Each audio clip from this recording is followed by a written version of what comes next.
گھروں کے پیچھے اس طرح نکلے کہ کوئی اس کو دیکھ نہ لے اور ہتھیار گھوڑی کے پاس رکھ دیا۔ سراقہ نے اپنی زرہ پہنی، ہتھیار گلے میں لٹکائے، گھوڑی پر زین باندھی اور سوار ہو کر اسے سر پر دوڑا دیا تاکہ وہ سب سے پہلے محمد صلی اللہ علیہ وآلہ وسلم کو پکڑنے میں کامیاب ہو سکے اور اس طرح وہ قریش کے انعام کا مستحق بن سکے۔ سراقہ بن مالک اپنی قوم کے چند ممتاز شاہ سواروں میں سے ایک تھا۔ دراز قد، گندے جسم، ماہر فوجی اور راستے کی تکالیف پر صبر کرنے والا تھا، اور ان صفات کے ساتھ ساتھ وہ ایک عقل مند شاعر تھا اور اس کی گھوڑی بھی بڑی اصیل تھی۔ سراقہ بڑی تیزی سے مسافت طے کرتے ہوئے آگے بڑھنے لگے۔ ابھی تھوڑا ہی فاصلہ طے کیا تھا کہ یکدم گھوڑی لڑکھڑائی اور یہ آن واحد میں زمین پر گر گئے۔ انہوں نے اسے اپنے لیے اچھا شگون نہ سمجھا اور کہنے لگے، ارے یہ کیا ہو گیا؟ ارے گھوڑی تیرا بیڑا غرق۔ گھوڑی تیزی سے اٹھی اور سر پٹ دوڑنے لگی۔ تھوڑی دیر بعد دوبارہ لڑکھڑائی۔ اس دفعہ انہوں نے اور زیادہ اپنے لیے برا شگون تصور کیا۔ اس دفعہ لوٹ جانے کا ارادہ بھی کر لیا، لیکن 100 اونٹ کے لالچ نے واپس جانے کے ارادے سے روک دیا۔ جس جگہ سراقہ کی گھوڑی لڑکھڑا کر گری تھی، وہاں سے حضرت محمد صلی اللہ علیہ وآلہ وسلم اور آپ کے ساتھی حضرت صدیق اکبر رضی اللہ تعالیٰ عنہ صاف دکھائی دے رہے تھے۔ انہیں نشانہ بنانے کے لیے کمان ہاتھ میں لی، تیر چلانے لگا تو ہاتھ شل ہو گیا۔ گھوڑی زمین میں دھنسنے لگی اور وہاں سے زہریلا دھواں آسمان کی طرف بلند ہو گیا، جس سے اس کی اور گھوڑی کی آنکھیں بند ہونے لگی۔ گھوڑی کو ایڑی لگائی تو وہ زمین میں دھنس گئی اور اس کے پاؤں زمین میں اس طرح پیوست ہوئے جیسا کہ ان میں کیل ٹھونک دیے گئے ہوں۔ اس نے رسول اللہ صلی اللہ علیہ وآلہ وسلم اور صدیق اکبر رضی اللہ تعالیٰ عنہ کی طرف دیکھا اور گراں زاری کرتے ہوئے عرض کی کہ آپ دونوں اپنے رب سے میرے لیے دعا کریں کہ وہ میری گھوڑی کو نجات دے دے اور اس کی ٹانگوں کو زمین کی گرفت سے آزاد کر دے۔ میں آپ دونوں سے وعدہ کرتا ہوں کہ میں آپ کا پیچھا چھوڑ دوں گا۔ رسول اللہ صلی اللہ علیہ وآلہ وسلم نے اس کے لیے دعا کی۔ اللہ سبحانہ تعالیٰ نے اس کی گھوڑی کی ٹانگوں کو زمین کی گرفت سے آزاد کر دیا۔ آزادی ملنے کے تھوڑی ہی دیر بعد پھر دل میں لالچ پیدا ہوا اور رسول اکرم صلی اللہ علیہ وآلہ وسلم کے طاقم میں گھوڑی کو ایڑی لگا دی۔ اس دفعہ گھوڑی پہلے سے بھی زیادہ زمین میں دھنس گئی۔ سراقہ نے فریادی بن کر عرض کی، میرا زادے راہ ساز و سامان اور ہتھیار لے لو۔ میں اللہ تعالیٰ کو گواہ بنا کر آپ دونوں سے عہد کرتا ہوں کہ راستے میں آپ کے طاقم میں جو بھی آ رہا ہوگا میں اسے واپس لوٹا دوں گا۔ دونوں نے ارشاد فرمایا، ہمیں تیرے زادے راہ اور ساز و سامان کی کوئی ضرورت نہیں، ہاں البتہ لوگوں کو واپس لوٹائیں۔ پھر رسول اللہ صلی اللہ علیہ وآلہ وسلم نے اس کے لیے دعا کی کہ تو اس کی گھوڑی آزاد ہو گئی۔ جب سراقہ واپس لوٹنے لگا تو دور سے آواز دی اور عرض کیا، اجازت ہو تو میں آپ سے بات کرنا چاہتا ہوں۔ اللہ کی قسم میں کوئی ایسی حرکت نہیں کروں گا جو آپ کو ناپسند ہو۔ پوچھا، کیا بات ہے؟ عرض کی، یا محمد صلی اللہ علیہ وآلہ وسلم، اللہ کی قسم آپ کا دین غالب آ کر رہے گا۔ آپ مجھ سے وعدہ کریں کہ جب میں آپ کی ریاست میں آؤں تو آپ میری عزت کریں گے اور یہ وعدہ مجھے لکھ دیں۔ رسول اللہ صلی اللہ علیہ وآلہ وسلم نے حضرت صدیق اکبر رضی اللہ تعالیٰ عنہ کو حکم دیا تو انہوں نے ایک ہڈی پر یہ عہد لکھ کر اس کے حوالے کر دیا۔ جب وہ واپس لوٹنے لگا تو نبی اکرم صلی اللہ علیہ وآلہ وسلم نے ارشاد فرمایا، سراقہ جب تم کسرا کے کنگن پہنو گے تو تمہیں کیسا لگے گا؟ سراقہ نے حیران و ششدر ہو کر پوچھا، کسرا بن حرمز کے کنگن؟ آپ نے فرمایا، ہاں ہاں، کسرا بن حرمز کے کنگن۔ سراقہ واپس لوٹا۔ راستے میں اسے کچھ لوگ ملے جو رسول اللہ صلی اللہ علیہ وآلہ وسلم کو تلاش کر رہے تھے۔ سراقہ نے ان سے کہا، لوگوں واپس اپنے گھروں کو چلے جاؤ، میں نے تلاش میں زمین کا چپا چپا چھان مارا، پاؤں کے نقوش کے بارے میں تم میری مہارت کو بھی جانتے ہو، مجھے ان کا کہیں کھوج نہیں ملا، تم اپنا وقت ضائع نہ کرو، میری مانو واپس چلے جاؤ۔ رسول اللہ صلی اللہ علیہ وآلہ وسلم اور صدیق اکبر رضی اللہ تعالیٰ عنہ کے ساتھ ہونے والی گفتگو اور اپنے ساتھ پیش آنے والا واقعہ کو دل میں چھپائے رکھا، یہاں تک کہ اسے یقین ہو گیا کہ اب دونوں مدینہ منورہ پہنچ گئے ہوں گے اور قریشی دشمنوں کے دستبردار سے باہر ہیں۔ تو سراقہ نے یہ راز افشا کر دیا۔ جب ابو جہل کو نبی اکرم صلی اللہ علیہ وآلہ وسلم کے ساتھ ملاقات اور عہد و پیمان کا پتہ چلا تو اسے بزدلی، ذلت، کمینگی اور سنہری موقع ضائع کرنے کا طعنہ دیا۔ سراقہ نے ابو جہل کی ملامت کا جواب اشعار میں دیا جن کا مفہوم یہ ہے، ابو حکم، اللہ کی قسم جب میری گھوڑی کی ٹانگیں زمین میں دھنسی تھی تم اگر اس حالت کو دیکھ لیتے تو تمہیں یقین ہو جاتا اور اس میں کوئی شک نہ رہتا کہ محمد صلی اللہ علیہ وآلہ وسلم سچے رسول ہیں، بھلا ان کا کون مقابلہ کر سکتا ہے۔ حالات نے پلٹا کھایا اور گردش ایام نے یہ موقع فراہم بھی کر دیا۔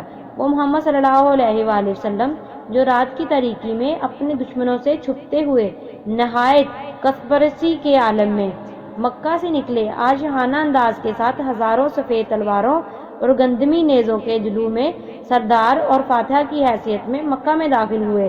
وہ سرداران قریش جنہوں نے تکبر و نخوت کے ساتھ عرب میں تہلکہ مچا رکھا تھا، آج رسول اللہ صلی اللہ علیہ وآلہ وسلم کی خدمت میں نہایت عاجزی و انکساری کے ساتھ جاں بخشی کی بھیک مانگتے ہوئے عرض و پرداز ہیں۔ حضور صلی اللہ علیہ وآلہ وسلم آپ کے اخلاق حسنہ کے پیش نظر امید ہے کہ آج آپ ہم سے اچھا برتاؤ کریں گے۔ نبی اکرم صلی اللہ علیہ وآلہ وسلم نے انبیاء علیہ السلام کی فیاضی برتتے ہوئے ارشاد فرماتے ہوئے کہا، جاؤ تم آزاد ہو۔ سراقہ بن مالک نے اپنی سواری تیار کی اور رسول خدا صلی اللہ علیہ وآلہ وسلم کی خدمت اقدس میں حاضری کے لیے چل دیا تاکہ آپ کے سامنے اپنے مسلمان ہونے کا اعلان کرے اور 10 سال پہلے جو تحریری پروانہ اس کے پاس موجود تھا وہ پیش کر کے ارمان حاصل کر سکے۔ سراقہ کہتے ہیں، میں نبی اکرم صلی اللہ علیہ وآلہ وسلم کی خدمت اقدس میں حاضر ہوا۔ آپ اس وقت جہرانہ میں ایک انصاری لشکر کے جرمٹ میں تشریف فرما تھے۔ مجھے دیکھ کر انصاری اپنے نیزوں سے مجھے کچوکے لگانے لگا اور کہنے لگا، دور ہٹ جاؤ، تم یہاں کیا لینے آئے ہو؟ میں صفوں کو چیرتا ہوا رسول اللہ صلی اللہ علیہ وآلہ وسلم کے قریب پہنچنے میں کامیاب ہو گیا۔ آپ اپنی اونٹنی پر سوار تھے۔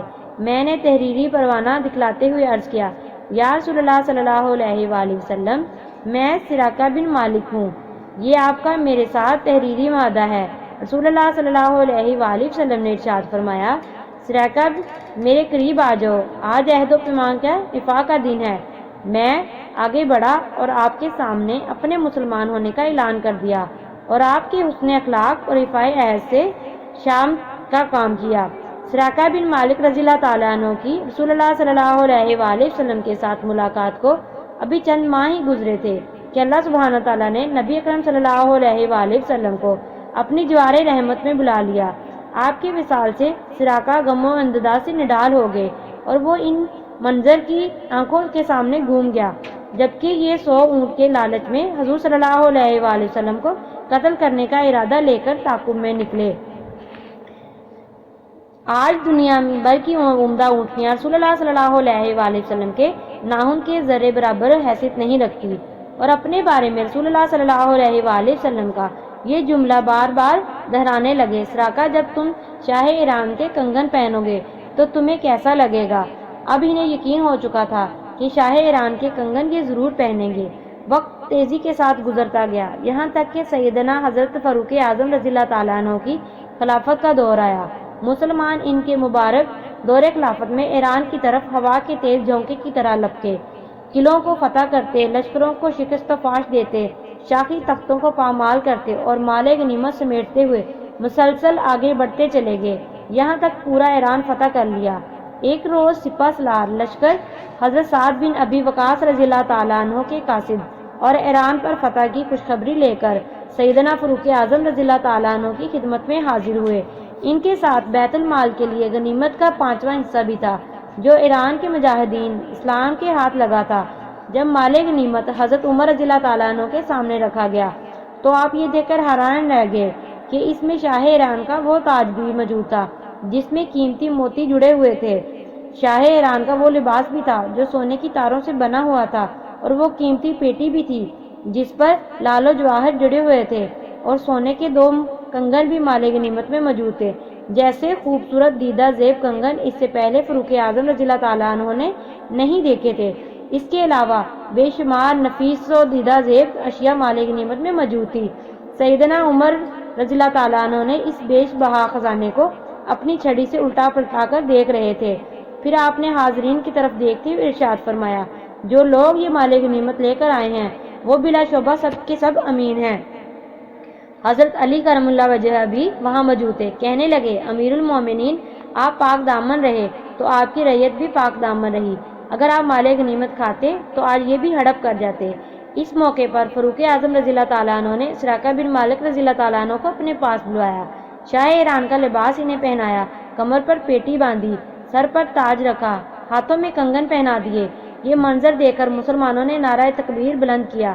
سیدنا حضرت عمر رضی اللہ تعالیٰ عنہ نے سراقہ بن مالک رضی اللہ تعالیٰ عنہ کی طرف دیکھ کر خوشی سے جھومتے ہوئے فرمایا، واہ واہ، ارے بنو مدلج کا ایک بدوی، اس کے سر پر شاہ ایران کا تاج اور ہاتھوں میں کنگن، اس شاہ خسرانہ کے کیا کہنے۔